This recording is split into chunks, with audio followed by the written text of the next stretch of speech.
विरोध के बाद फिर आपने चेयर पर विराजमान हो चुके हैं।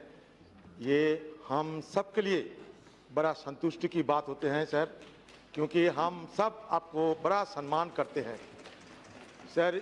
You are holding the exalted chair sir, and trust that we never entertain even remotely, even wild imagination never nurtured by us to dishonor the chair and to disturb the decorum and etiquette of this house. लेकिन sir कभी कभी ये हो जाता है sir, सब समझते हैं सर, ये आज की बात नहीं है सर, पहले भी हुआ सर। ये आप हमारे इंग्लैंड की जो हाउस ऑफ कॉमन्स है, उस हाउस ऑफ कॉमन्स की जो स्पीकर, उन्हीं की बराबर आपकी ये पद मर्यादा होते, आपका मर्यादा होते हैं सर। आपको स्वयं कास्टिंग वोट डालने का अधिकार होते हैं। आप सदन में जो करे, किसी विचारालय में इसका कोई इसके बारे में कोई कभी हस्तक्षेप नहीं कर सकते।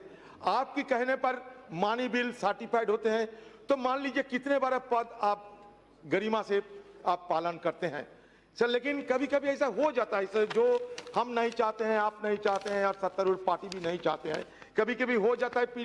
पहले सर 14 लोकसभा में सर देखा जाए तो 4 से 21 घंटा बर्बाद हुए थे सर। 15 लोकसभा में सर 800 घंटा बर्बाद हुए थे सर। 15 लोकसभा में सिर्फ 6 सेशन में 124 आवर सर बर्बाद हो चुके थे सर। ये बरकरार पहले से ये है, लेकिन सर आप तय करें किसी हालत में ये निपटाना चाहिए, इसको समाप्त कीजिए। हम भी चाहते हैं कि सदन की मर्यादा को पूर्णतः देकर हम सब सदन की गरिमा को बरकरार रखें, क्योंकि सर हम यहाँ आते हैं कोई मतलब चर्चा करने के लिए, सिर्फ हमारा मकसद होता है चर्चा करना। हम यहाँ कोई तकलीफ देने के लिए, आपको यह सदन की गतिरोध करने के लिए हम यहाँ कोई मकसद लेके नहीं आता। लेकिन हालात ऐसा हो जाते हैं जिसको काबू में हम भी नहीं रख पाते, आप सत्ता पक्ष भी नहीं रख पाते, तो किसी समय ऐसा हो जाते सर। इसके चलते हमारे 7 मेंबर को सर निलंबित किया गया सर। मेरी एक आपसे दरखास्त है सर कि हो सकता उसने कुछ गलती की होगी, मैं ये नहीं कह सकता किसी ने कोई गलती नहीं किया, लेकिन इसके पीछे तफ्तीश होना चाहिए। इसके पीछे तफ्तीश होने के बाद आप निर्णय लीजिए, क्योंकि सर अगर ऐसा लगता है कि एक घटना के लिए सर सारे सत्र अगर निलंबित हो, ये सर ज्यादा हो जाते हैं सर। एक कबूतर मारने के लिए उम्र का सजा ना हो, ये भी मैं जरूर कहूंगा। तो सर ये मैं कहता हूं सर, सारे जो हमारे 7 मेंबर निलंबित सर, हमारी जो 7 मेंबर निलंबित हो चुके हैं, उसको सर वापस ही लाया जाए और सदन के सुचारू रूप से परिचालन किया जाए, ये सर आपसे मेरा दरखास्त है। श्री टी.आर. बालू जी।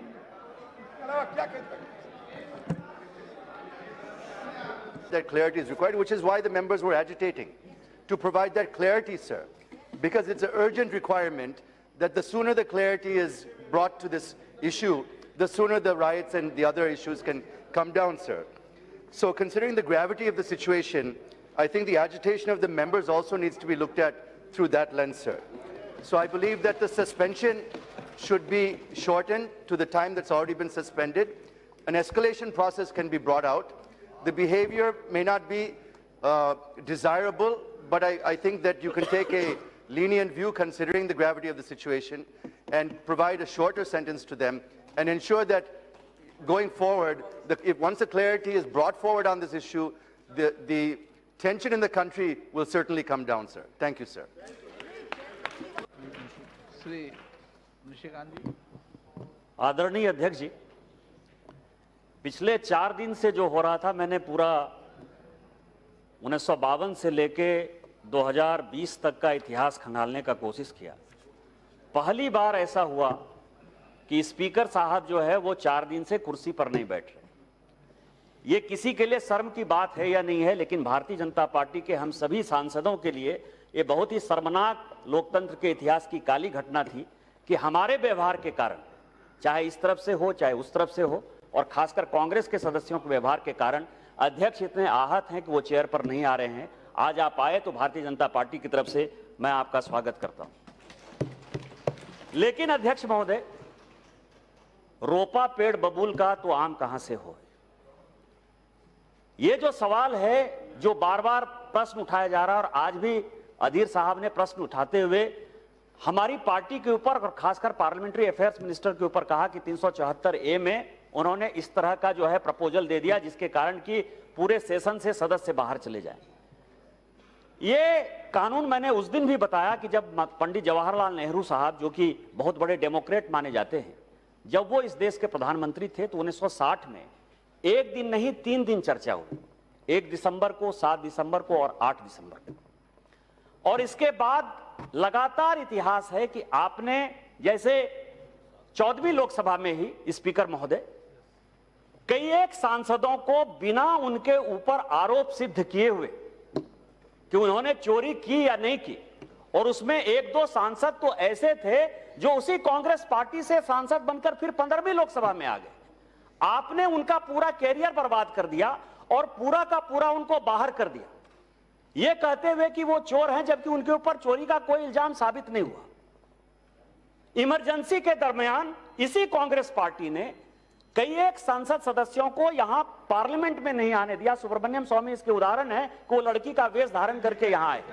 मैं केवल ये कह रहा हूं कि आज भी स्पीकर महोदय आपके नहीं आने, चेयर पर नहीं बैठने के कारण जिस तरह से आपके पद की गरिमा का ह्रास हुआ, उसके बाद भी कांग्रेस पार्टी जिस तरह से इस सदन में आचरण करती रही, आज भी जिस तरह से कांग्रेस पार्टी के सदस्य स्पीकर के टेबल को ठोक रहे थे, क्या इस तरह के संसदीय आचरण के साथ हम संविधान को चलाना चाहते हैं, लोकसभा को चलाना चाहते हैं? मेरा आपके माध्यम से आग्रह है, पार्टी की तरफ से आग्रह है, आपका जो निर्णय होगा, पार्टी का जो निर्णय होगा, हम सभी मानेंगे, लेकिन इसके लिए आचार संहिता आज तय हो जाए। और जिस तरह से हम लोगों ने इस सदन को चलाने का प्रयास किया, कांग्रेस को साथ देने का प्रयास किया, 14वीं और 15वीं जिस लोकसभा की आपने बात की, हम इस तरफ कभी नहीं आए, हमने स्पीकर की गरिमा का कभी ह्रास नहीं किया। स्पीकर की गरिमा कैसे बनेगी, संसद की गरिमा कैसे बने रहेगी और ये प्रजातंत्र की कैसे रक्षा होगी,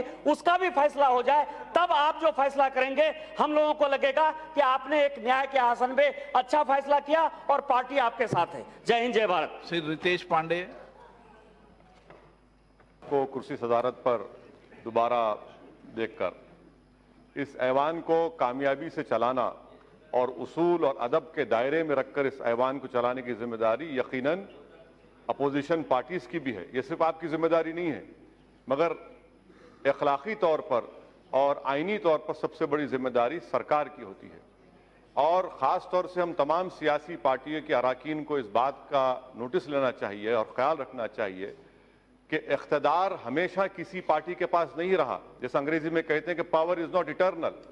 आज अगर हम कोई बदअखलाकी या शर्मिंदगी का काम यहाँ पर करते हैं तो आने वाली नस्ल इससे ज़्यादा बदतमीजी करेगी। तो ख़ास तौर से मेरी इन दोनों कौमी पार्टियों से गुजारिश है कि वो खुद इस बात को नोटिस कर लें। और यकीनन निशिकांत दुबे ने जो बात कही सही कहा, मैंने भी बैठकर यहाँ पर देखा था कि इसी ऐवान में टेबल पर पैसे डाले गए थे। अब कौन उस वक्त यहां बैठा था वो अक्लमंद जानते हैं, मगर मैं दोहराना नहीं चाहता। मैंने ये भी देखा था 2006 में कि एक एमपी ने यहां पर आकर अपने फाइल्स डिप्टी स्पीकर पर फेंक दिए थे, वो भी हमने देखा था। और वो उस वक्त कौन थे हम जानते हैं। मगर ये जिम्मेदारी सबकी है सर।